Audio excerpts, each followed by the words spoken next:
Good morning, good afternoon. My name is James Bogart. I'm President and CEO of Bogart Wealth.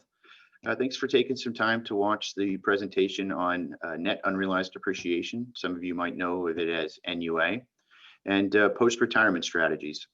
A couple quick administrative items. I'm going to be recording this, so if you miss anything, we're happy to send the recording. It'll be on the website afterwards. We're also happy to send the slides if you'd like the slides. I do have the question and answer box as well as the chat box open, so feel free to ask away. I'll do my best to answer questions throughout the presentation. And at the end of the presentation, we are going to have a brief survey. Really do appreciate the feedback. These have become a norm for us. We really do enjoy doing them, and happy to do them, but love to get the feedback how we can do them better. So quick introduction, Bogart Wealth is a registered investment advisory firm. We are managing approximately $980 million of client assets. It's about 700 households. 90% of them are ExxonMobil households. We are true fiduciaries for our clients. Means that there are no hidden agendas, no conflicts of interest. We are legally obligated to put your interest above our own. Have 16 folks on my wealth management and planning team. I've got 4 on my tax team. I've got 3 office locations, one in McLean, Virginia, one in Houston, Texas, and one in the Woodlands, Texas. Our mission is to help our clients achieve financial peace of mind by preserving and maximizing intergenerational wealth. Many of you have probably heard my presentations before, but your kids and your parents can be some of the largest variables of anyone's plans. We've made it part of our firm's culture to give your children access to certified financial planners. And we know the direct impact we can have at earlier years. I like to commonly say, what would you do differently now that you know what you know, but back in your early 20s or 30s? And with regards to Bogart Wealth, our core competencies are financial planning, investment management, tax optimization, and tax preparation. I do believe that all 4 need to be seamlessly integrated. The plan is the baseline for a lot of the decisions that we're going to be making, but then we need to be adding in different ways to optimize and add value beyond just what is your upcoming spending needs, for example. And one of the calls to action for many of these events is to take us up on the opportunity to sit down and run your numbers. It's absolutely no cost, absolutely no obligation. It's a great way to see kind of where you're at and establish that baseline. And I think in this environment, especially if you're an ExxonMobil or one of the energy company households, really do need to understand where you're at now and have a baseline to be able to make decisions very quickly.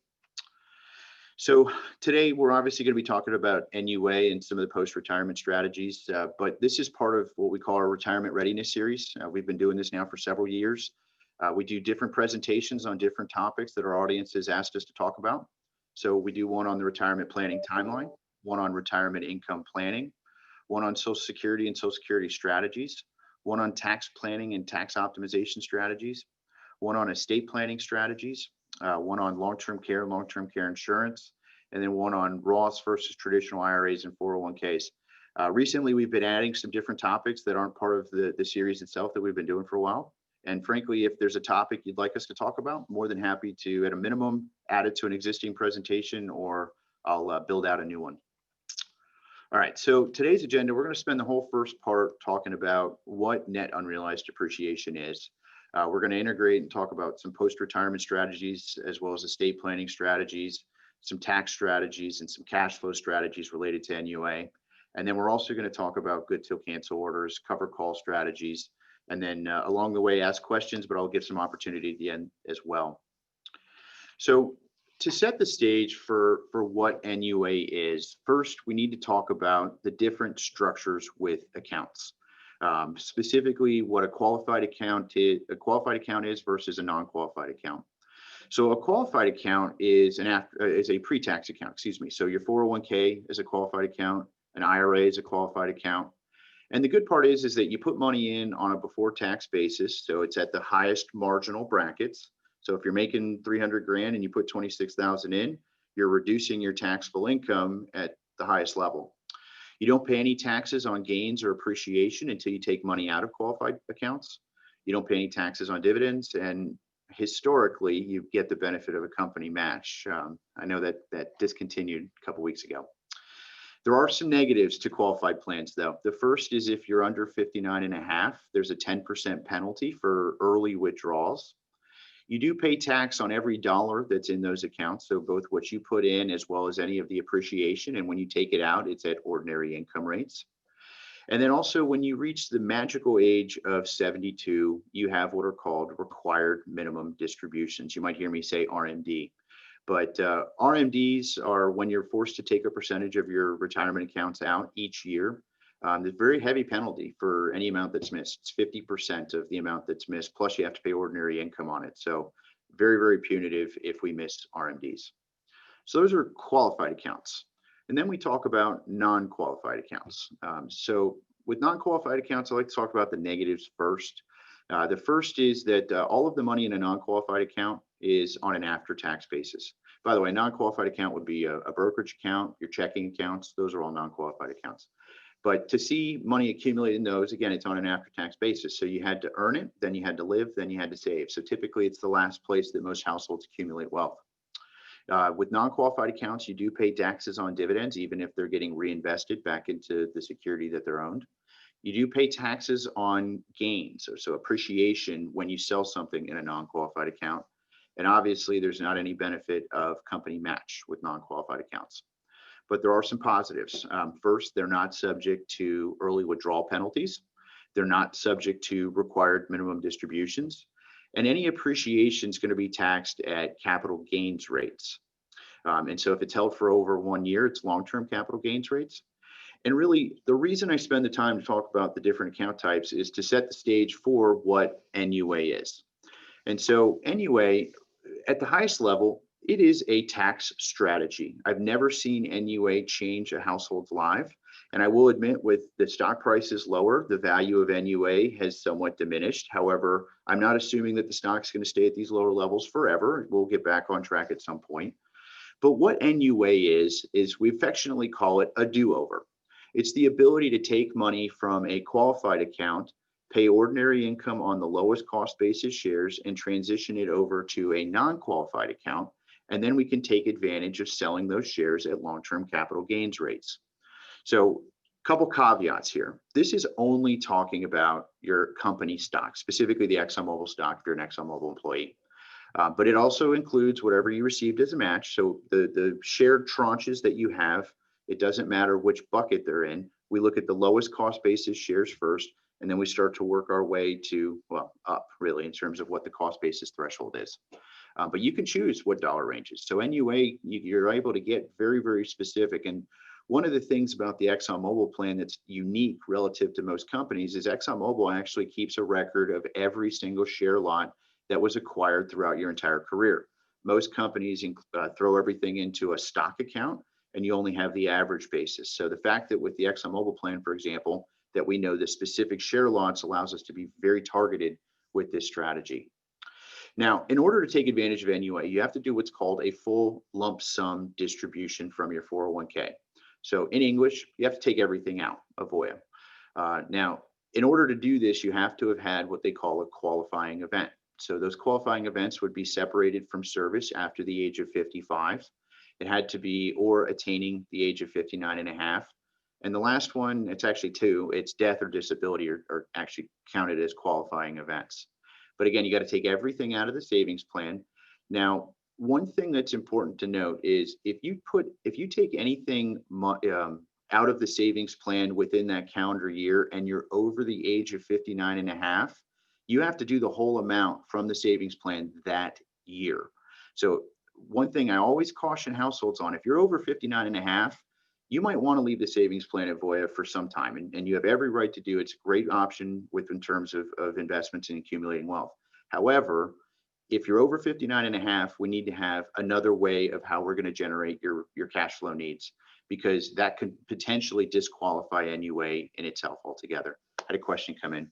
So I have ExxonMobil stock in an IRA I transferred over from another company I worked for. Does this stock qualify for an NUA? Unfortunately, no, it does not. So NUA is only talking about 401k plans. It's not talking about any shares that would be sitting in an IRA account. Great question, though. Thank you. All right. So I go back to the fact that this is a strategy. It's a tax strategy at its best. We're going to look at what the current market value of the stock is. We're going to back out the basis, and that's going to be what gives us the NUA. So with NUA, we're going to really specifically be looking at those low cost basis shares. And obviously, the higher the stock price, the higher the gain is, which makes the incentive of NUA bigger. And just to kind of give an illustration of what this is talking about, if we took, if we left everything in the savings plan or rolled everything to an IRA account, we're going to pay ordinary income taxes on the entire amount. Whereas with NUA, you get to pay ordinary income on the cost basis, so what those shares would have been bought for, to then have the gains be taxed at long-term capital gains rates. So it's a tax strategy. And what we're really trying to do is go after the difference between long-term capital gains rates and ordinary income rates. And under current tax law, we know that ordinary income rates go from 10% to 12 to 22 to 24 to 32 to 35 to 37. But we also know that long-term capital gains rates go from 0% to 15 to 18.8 to 23.8. Dependent upon where your taxable income's at, long-term capital gains rates are always lower than ordinary income rates. And that's the benefit here. Here's another question came in. If you separate before age 55 to apply NUA, is the only option then to wait until 59 or later? Yes. So if you have left the company prior to age 55 and separation from service, then we will want to leave the savings plan in Voya until 59 and a half. And then that's a new trigger event that would enable you to be able to take advantage of NUA at that point. Now, real quick comment on that, because by the way, we even have clients now that are going to leave at 55 and we're needing to bridge the gap. I'll talk a little bit about that in a minute, but we need to bridge the gap from 55 to 59 and a half. And the reason for that is because there's a 10% penalty on any money we take from qualified plans prior to 59 and a half. Now, the ExxonMobil savings plan has a nuance that allows you to actually take one distribution from the plan penalty-free each year, still pay ordinary income on it. But that's a lot of times what we're doing in terms of helping to bridge that gap. Now, that said, if that's our strategy for cash flow for you, and the year you turn 59 and a half, we still want to do NUA, we need to do it that year. Oh, by the way. And the other piece of this on the back end, let's say you decide you've got other money to be able to live on, you want to leave the savings plan at Voya, totally fine. But the year you turn 72, if you remember, you have required minimum distributions, you're going to be required to take a portion out. That typically is also a year that would then say you've got to get the money out prior to that as well. All right, I had a few questions come in. I wanted to answer those. All right, if I sell my Exxon stock and place the proceeds in common assets, will I then not have to pay any ordinary income tax at all? So no, if you sell the stock in the savings plan, well, excuse me, if you sell the stock in the savings plan, that's essentially selling a stock and reducing your investment in that allocation. But when you go to take the money out of the savings plan, yes, you would pay ordinary income. So there's not going to be any tax implication on the sale because it's within a qualified plan. But when you take the money out, you'll pay ordinary income. And selling the stock in the savings plan would disqualify you for NUA because NUA is only talking about your ExxonMobil shares. Are shares of Exxon in the Roth 401k eligible for NUA? No, they're not, but you wouldn't want them to, because if you've put money into a Roth 401k and you've got shares that are in an environment that are growing tax-free now, tax-free is still better than paying long-term capital gains rates. So you want to leave those in the Roth 401k. And if you ultimately were going to do the distribution, which I'll show some examples of in a minute, those shares that are in the Roth 401k will stay and they'll go into a Roth IRA. And then at that point in time, if you're over 59 and a half and have over 5 years of that Roth in existence, any gain from that point forward comes out completely tax-free. Do in-program Roth rollovers affect ability to do an NUA? Maybe. Great question. I'm so glad you asked that question. So I'll repeat the question. But the question was, is if you do a Roth conversion within the savings plan, does that impact NUA? And the answer is yes, maybe it will. And we really want to be careful of what we're doing, especially if you have tax paid credit balance. And I'm coming up to that in a minute. But definitely before you do that, talk to an advisor, please. But it could potentially impact the ability to do NUA in the future. So just wanted to quickly give an example. Let's say you've got $500,000 worth of stock in the savings plan. the stock has basis of $50,000, that means it's got 450,000 of gain. So, and in this example, that would then mean if you were to take 500 grand out of the 401k, you're going to pay ordinary income on all of that. Whereas with NUA, you have the ability to pay ordinary income on 50,000, and then long-term capital gains rates on the 450 of gain. So really, as we're talking about this, it's all about how do we reduce the tax implications of taking money out of the savings plan. That's it.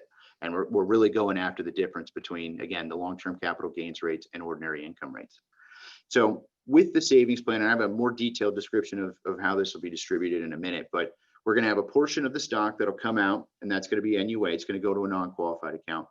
And then everything else will stay in the IRA environment. And I'll break into the details on that in a minute. Couple quick nuances though. So NUA, in order to do this, I mentioned this earlier, but I want to emphasize this, you have to do what's called a lump sum distribution. So you're taking everything out of Voya. You're not able to just do NUA and just take those NUAs out of the savings plan. You got to take everything out. It is a one-shot deal, so we want to make sure that we are getting this right.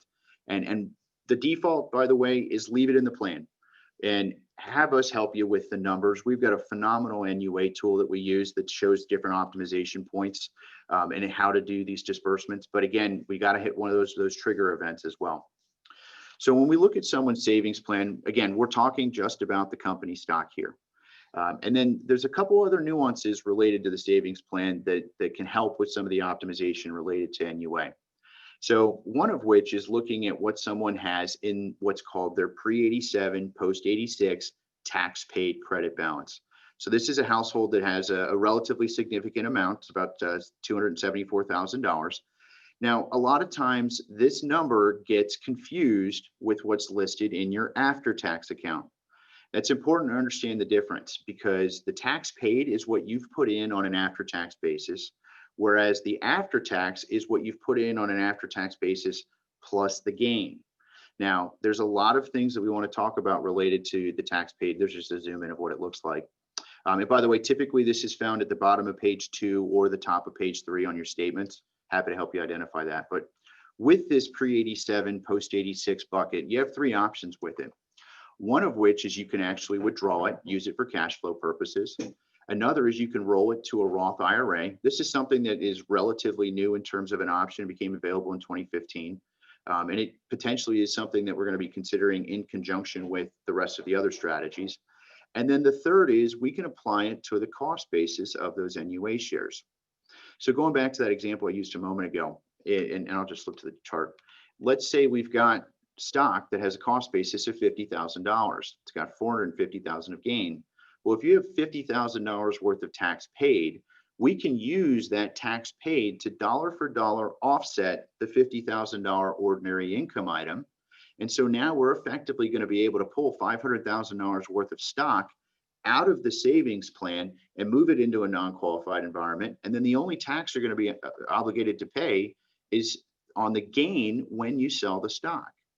And real quick, some folks think that when we do this, that we're selling all of the shares. That is not the case. We are going to be moving stock as stock. So the fact that the stock price is down right now is relatively irrelevant, other than it determines how much of NUA we want to declare. But the stock price isn't going to have an impact in terms of timing of when we would want to do this, because we're going to move shares as shares. We could sell them in years to come, potentially. Now, the benefit of NUA only occurs when you actually sell the stock, because that's where you materialize the tax savings. All right, a couple quick things. And by the way, with regards to the options with tax paid, most people, I'm finding it's a combination of strategies dependent upon how much stock they have for NUA. Here's an example of one.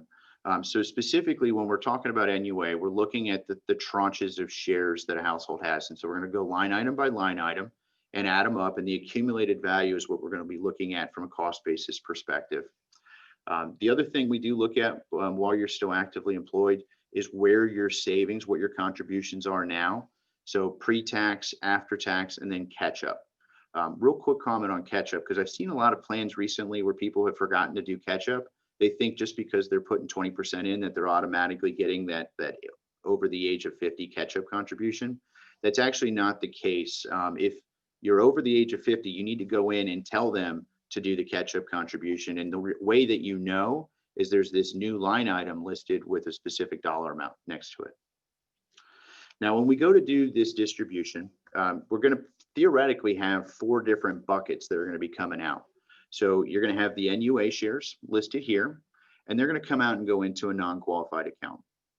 You're then going to have shares that are above whatever threshold we determine for NUA, and they're going to stay as shares and go to an IRA account. And then anything else that's in common assets, equity units, extended units, et cetera, they're going to go to an IRA account as well with what's called a direct rollover. If you have Roth 401k or excess tax paid, then you're going to be able to actually roll over the rest of those over into a Roth IRA as well. All right, I had a question come in. If I have Exxon stock with a $100 cost basis, current price is 33. If I sell the Exxon and then A, pay ordinary income tax on $100,000 per share, or B, how can I utilize the $67 loss in to my tax advantage? So for all intents and purposes, the stock basis in the plan at the higher levels especially is completely irrelevant. So the high basis shares, because a lot of folks we work with have shares that they've accumulated in upper 90s and low hundreds. If we sold those shares, again, the only tax implication you pay from qualified accounts is when you take the money out of qualified accounts. So the fact that you're selling them at a loss within the plan, there is no tax advantage there. Now, one of the questions that we're getting, and by the way, so you're going to pay ordinary income based upon selling them at 33 and taking them out at 33. The fact that you lost $67 a share is irrelevant from a tax perspective. And by the way, if you just hold them and wait until they get to a higher price and then sell them and take the money out, you're going to pay ordinary income based upon what you sold them for at the higher price point. Within retirement plans, to me, it really is all around opportunity cost. We want to be in the best possible investment vehicles. If we believe that ExxonMobil is the best possible investment vehicle, then we keep them in the retirement accounts because frankly, there is no tax implication for what we buy and sell there. There's no capital gains there. It's only the only time we pay tax on retirement accounts is when we take the money out. So here's kind of an example using that previous 401k statement. So, relatively large 401k, and this individual had 4,696 shares. They were worth at the time $429,000. Those are what he declared for NUA, moved everything over into a non-qualified account. Then there were 379 shares that were higher in basis, moved those to the IRA as shares, had about 2.1 million of other assets that came out as cash to an IRA. And then in this particular individual's case, the cost basis of these 4,700 shares was about 70,000. But if you remember, he had 274,000 of tax paid. So he ended up having 204,000 that came out and went to the Roth in addition. So that was the full distribution on his plan. But to go back to this, this is all around the differential between ordinary income rates and long-term capital gains rates.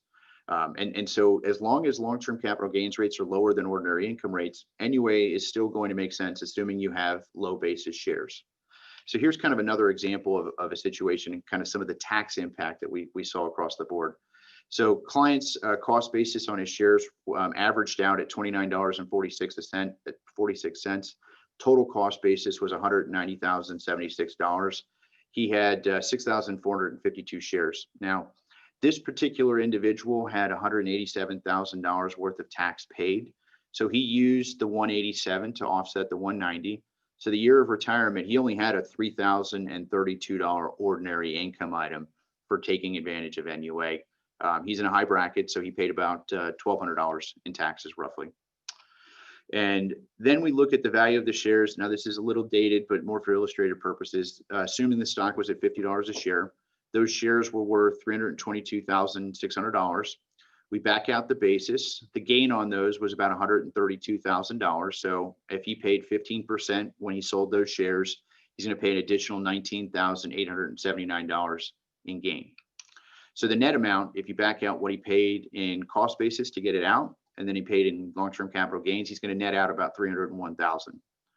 Whereas if he were to just take $322,000 out of the 401k all at once, he's going to pay about $129,000 in taxes.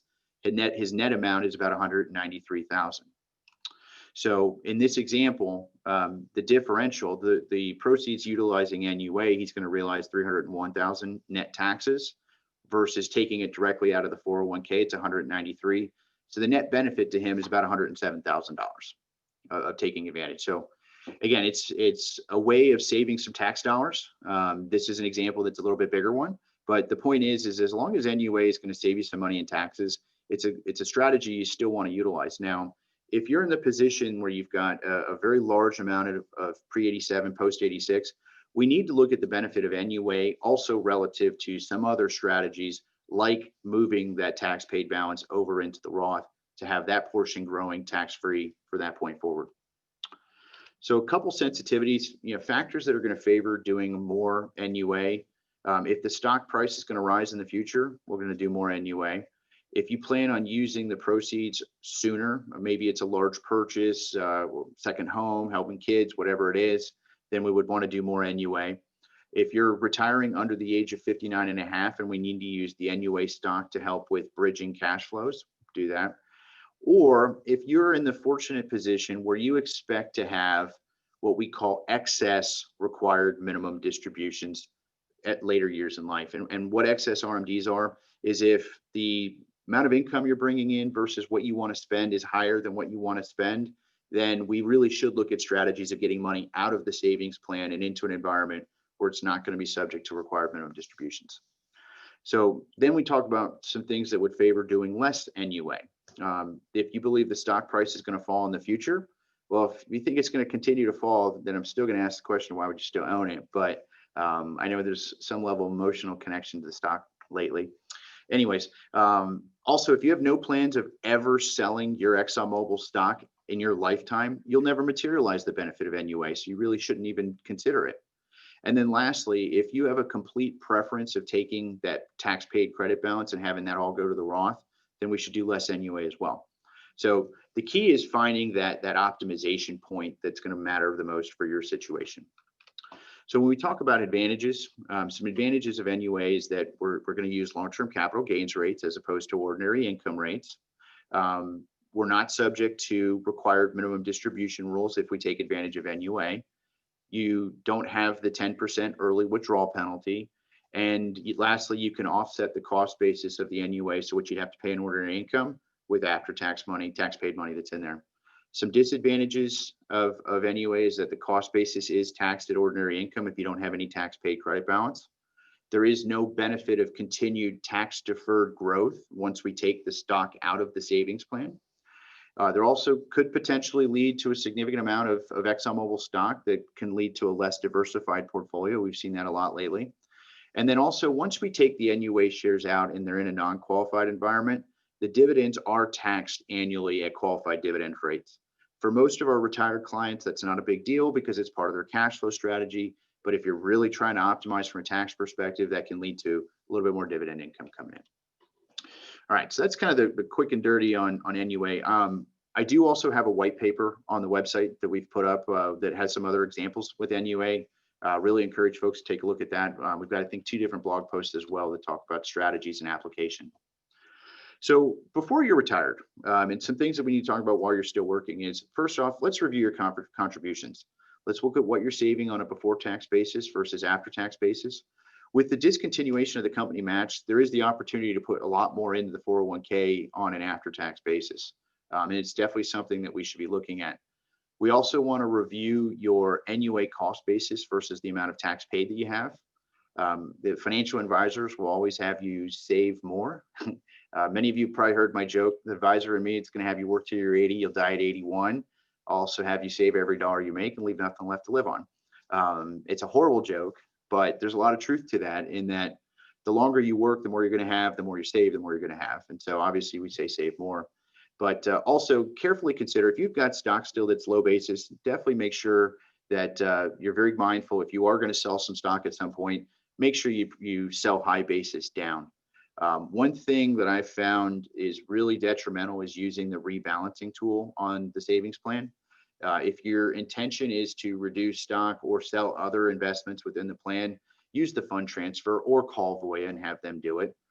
Don't use the rebalancing tool, because the rebalancing tool itself will impact the cost basis of some of your low basis shares. Unfortunately, had that happen more than once at this point. And it's irreversible, can't change it. All right. Wanted to transition a little bit to talk about some post-retirement strategies. So specifically estate planning, tax planning, cash flow strategies, and then utilization of some diversification strategies like good till cancel orders or covered call strategies. Now, the thing with NUA is that it does lead to some practical savings from a tax perspective, especially when it comes to integration with your estate plan. So your beneficiaries can also take advantage of NUA. Now, if you're still holding stock at the time of death, the heirs are still going to pay long-term capital gains on the NUA portion, but from the date of the distribution, if there's gain from there, all of that's going to be eligible for what's called stepped up basis. So for example, if you had those NUA shares that had 450,000 of NUA gain, and they're now worth 750, your heirs are going to receive a step up in basis on the 250 of gain that happened after we did the NUA. So here's an example of that. So for example, again, 50,000 of basis, 450 of gain, and let's say after you've taken advantage of NUA, they go up by another 250. Well, what this is saying is the heirs will still have the long-term capital gains on the 450, but the 250 of additional gain after we did the distribution is going to get stepped up in basis. Why this matters? Because if we didn't do NUA and we had everything still sitting in qualified plans, well, again, if there's still 500 that we were originally going to have, but now it's worth 750. If your heirs inherit it, they're still going to have to pay ordinary income on it. And they're going to pay ordinary income on the entire amount. And because of what happened with the Secure Act at the end of 2019, where they changed the way that Congress changed the way that kids are able to inherit retirement accounts, they're now going to have to take out all 750,000 over a 10-year period of time, whereas they used to be able to stretch it out over their lifetime. So this is a long-winded way of saying NUA still serves tax benefit from an estate planning strategy. One note to put on here is be very mindful. If you utilize NUA, put a note in your estate plan that there's NUA shares in there, because a lot of times what ends up happening is the kids don't even know what NUA is, and they don't know the tax implications of it. And all of a sudden, they go and they ratchet up the entire cost basis up to the current amount, and that actually can create a liability for them.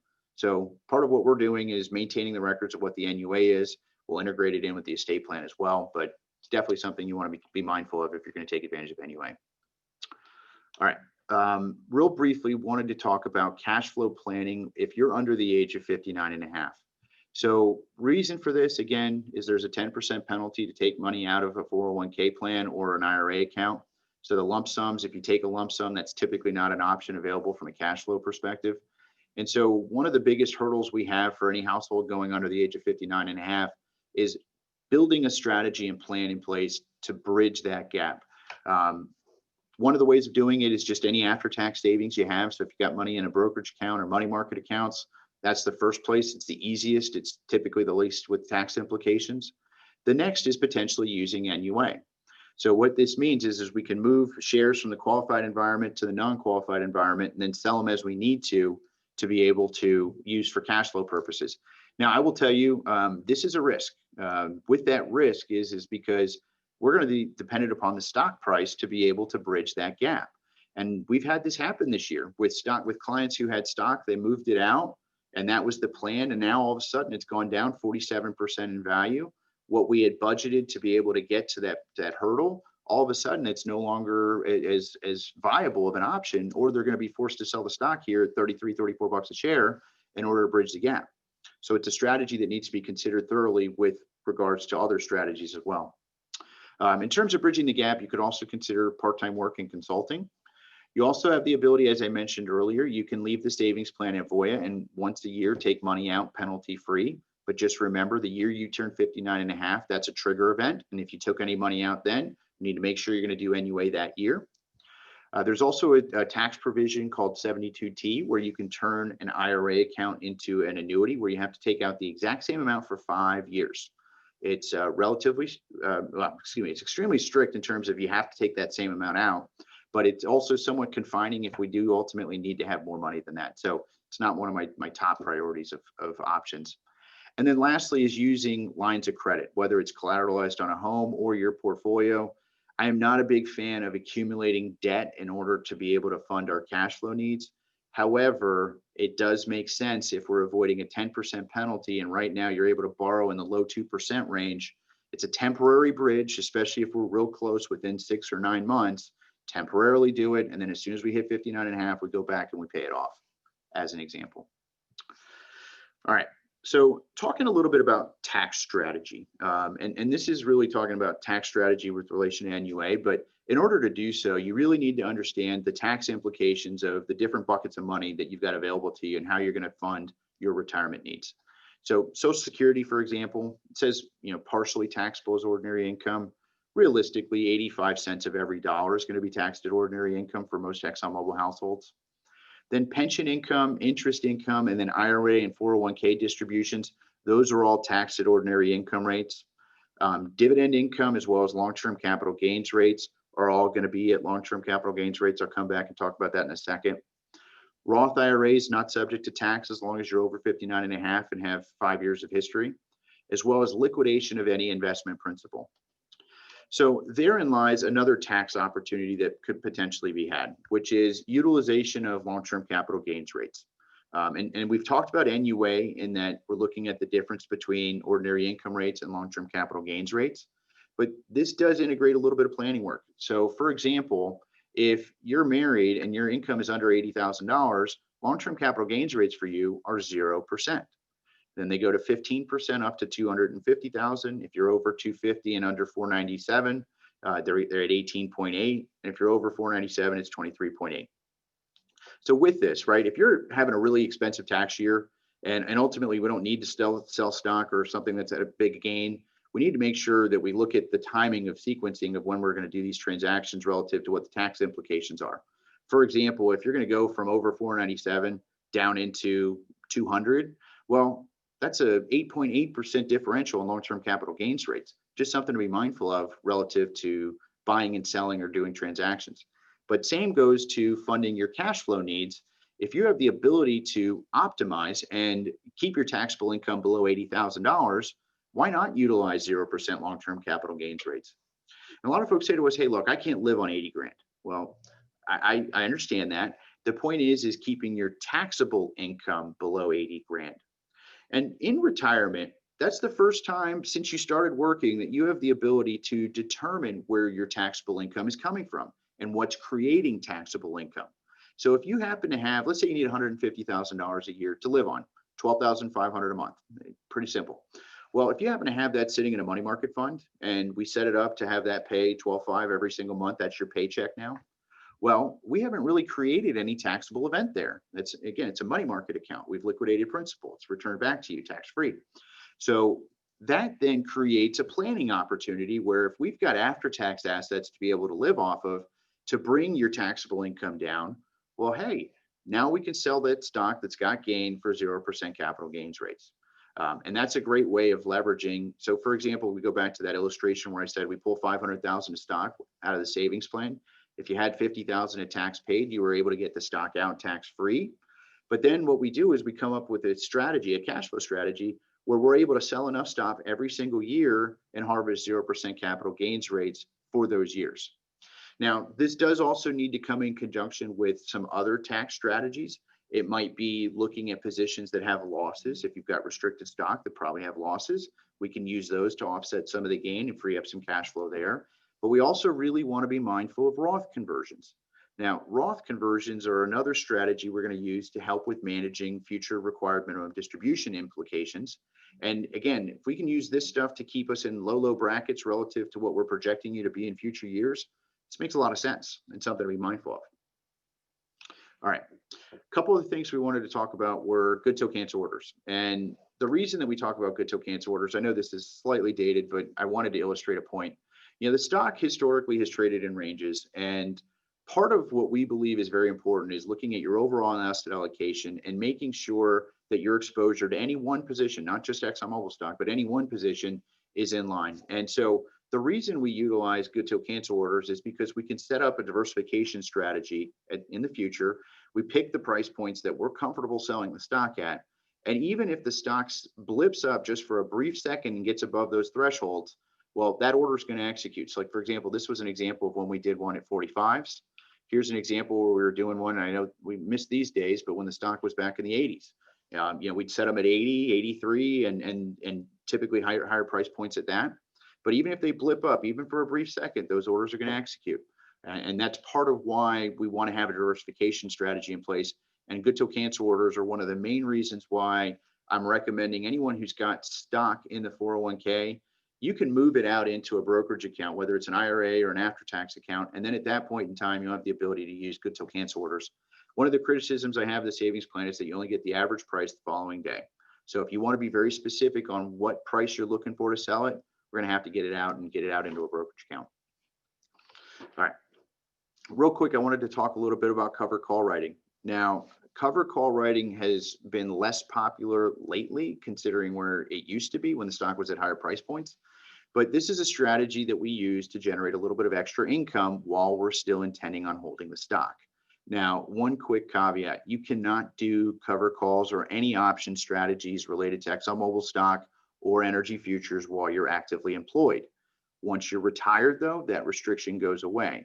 And so with covered call writing, this is where we give somebody the right to buy your stock from you at a certain price at a certain date in the future.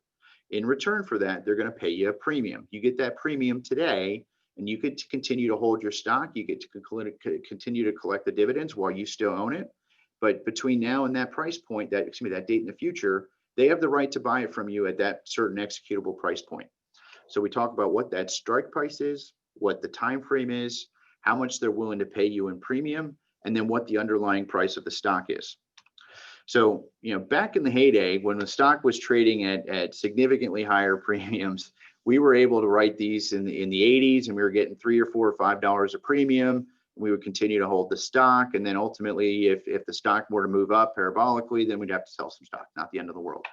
But when we talk about premium, this is the dollars that they're going to give you. So it's $1 per share. In this example, we were actually looking, this is one we did back in April when the stock was trading at 45. But the January of 2022s, we're paying $1 per share at $80 a share. So that was pricing in that the stock was going to dramatically go up. And I think a whole lot of people would be very willing to sell their stock for $80 a share a year and a half from now. But the point is that this particular person was going to get $1 for giving somebody the right to buy the stock at $80 a share. Well, who wouldn't like that at this point? While the stock at the time was trading at $45 a share. Now, one call is the equivalent of 100 shares of Exxon. 10 calls would be 1,000. So if they're going to give you $1 and you do this on 1,000 shares or 10 calls, then you're going to end up getting 1,000 in premium today. Now, there's two possible outcomes here. The stock stays down under $80 a share, or the stock goes up above $80 a share. So really, when we talk about possible outcomes, well, if it goes up above $80 a share, let's say it's at 85 when this goes to execute, the risk that you're having is lost opportunity cost. In this example, it would be $4 of upside that you lost if ultimately stock was trading at 85. I'm going to make the argument that at this point, anybody who'd be willing to sell the stock at 80, if we're looking at selling it in the 50s and 60s, you'd love to get it at the 80s. But the point really is that we're going to get that premium now, and we're going to give somebody the right to buy the stock from us at some date and some point in the future. Now, most people say, well, why on earth would somebody do this? Well, keep in mind that they're only having to come out of pocket for $1 in this example, and they have all of the upside. If we look at options that have shorter durations, so let's just call them the January 2021s, which are obviously 3 months away. Well, we're not getting $1. We're getting maybe 5 cents per share. I mean, it's a pittance relative dependent upon where the strike price is. So you're not having that upside opportunity. The reason that we were getting $1 on these is this was the January 2022. So we're giving somebody 18 months, but they're only having to pay $1 and they've got all of the upside above $80 a share. So if they believe the stock's going to get back on track and go up above $80 a share, then it's actually a pretty good opportunity for them. Whereas they would have to then be buying the shares at 80 and then have the upside. So usually it's institutional investors, pensions, and endowments that are using option strategies because it allows them to leverage their principal a little bit more. So when we talk about advantages, the advantages of covered call strategies, again, I will admit right now covered calls aren't as attractive as they used to be when the stock was at higher price points, but they still are, and still something to consider. But you can get some additional income while you still retain the stock. You do have some downside protection relative to the amount of share premium you're going to get. It is a part of a diversification strategy as well.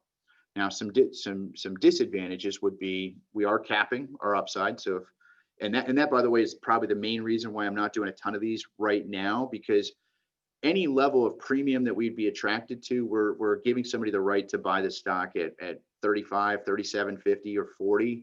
I do believe the stock is still worth more than that, and we just need to be a little bit more patient with it. But it does cap our upside profit. Now, if we can get back to a point where January 2022 and we get $1 a share at 80, that's actually not bad. It's something we could potentially consider. Again, can't do it unless you're retired. Now, with this, you might be required to sell the stock. And if you're required to sell the stock that's within the savings, within the NUA shares, there might be some big tax implications there. So also something to be mindful of where you're writing these options on. And then lastly is your downside protection is limited to the amount of premium you receive. You still will own the stock. So in this environment, anybody who wrote those 80s and they still own the stock down to the 30, whatever it is, $33, $34 a share today. Well, that's you still own the stock, you still have the downside risk. You're only being hedged based upon the amount of premium you got. So that's kind of a quick tutorial on covered calls. I also have a white paper on this one on the website. Feel free to check it out. So that's really all I had for today. Really do want to encourage you, take advantage of the opportunity to sit down and run the numbers. Even if it's just looking at your NUA and we could take your savings plan and run some different scenarios and optimizations for you. I do think it should be integrated with the whole plan, but NUA is something we still want to look at. We want to know where those thresholds are for basis that we potentially may or may not want to sell, especially if the stock gets back on track and we're going to talk about diversification. Then know where you really would look at from an optimal perspective on NUA thresholds, so you know what you can sell above those price points.